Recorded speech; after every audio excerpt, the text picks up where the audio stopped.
Here we go. Almost ready to mix and pour. I've got one more row of expanding foam to go down this wall. We're gonna build a box or something similar, basically mounted in the floor for the internet cable. And these power outlets used to come out of some shelves that were here before. We've got the gas stove fireplace up off the floor on concrete masonry type paver bricks to sit up so it won't get polluted by the underlayment. A little fence across there, sealant down there. I'm gonna put a layer of silicone on that. The pink stuff you see is primer, Mat-Fi T primer. I forget what it's called, but it actually went a long way. We bought 7 jugs of it.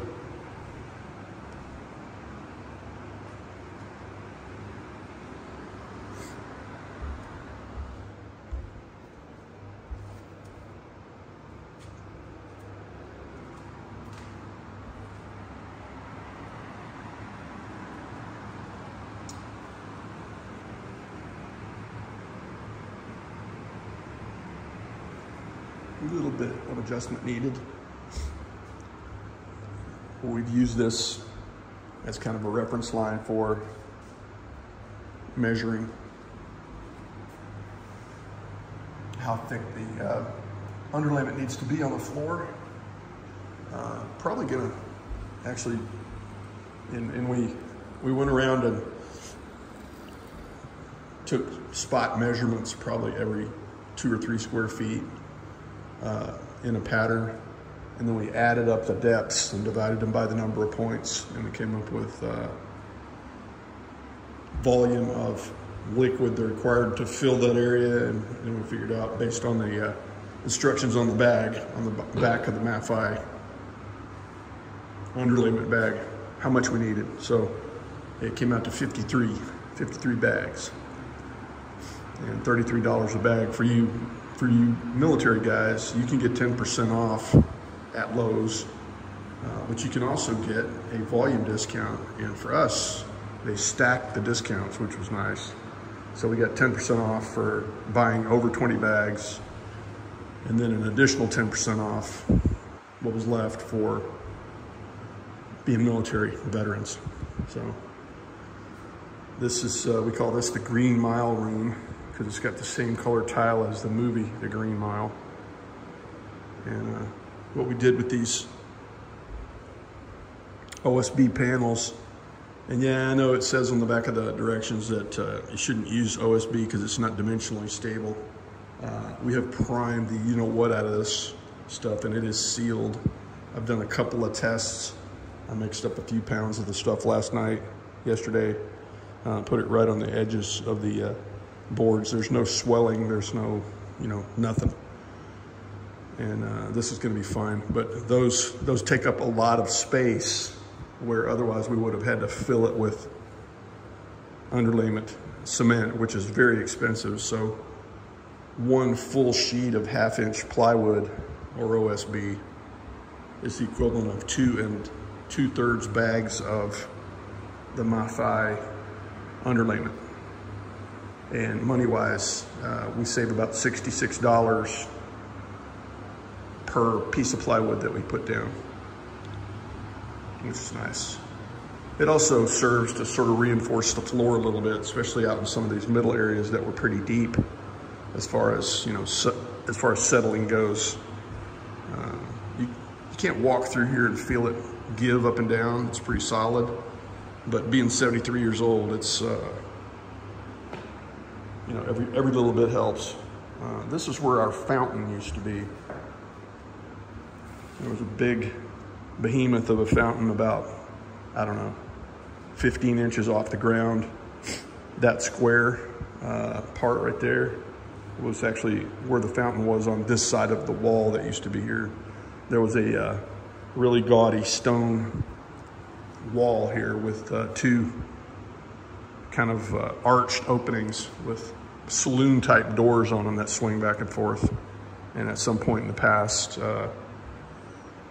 Mr. Shirley had a pool table in here, and there was a rack for pool cues on the wall. And of course, we have the fireman's pole right here, leading up to my and Ellen's bedroom. Don't ask me why. That used to be a door to a bathroom.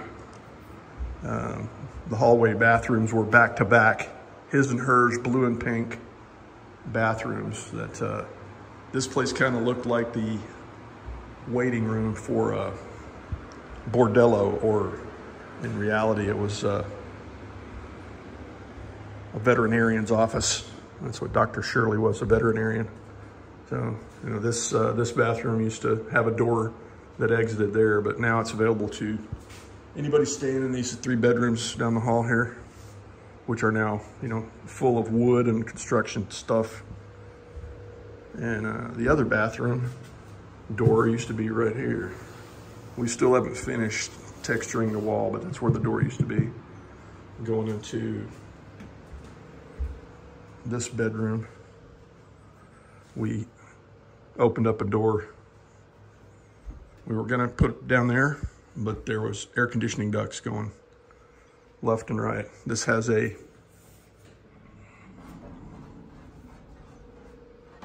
barn door, so it doesn't take up too much space. And we're also gonna be putting wood on this hallway, which this hallway is pretty flat. It just happens to go uphill toward the back of the house slightly. So it'll be flat, but it'll be uphill. So, and it'll be slightly higher than the floors in these rooms because it's 3/4 inch oak with kind of a unique fastening system. It's got these shapes milled in every board. We have boards from 2 feet to 4 feet with half a foot increments. And these are the channels that you stomp the floor down on or hammer them down on. So no gluing, no nailing required. And it's solid oak hardwood sealed on all sides. Not cheap, but you know, if we get tired of it or move or anything like that, we could actually take it with us if we wanted to.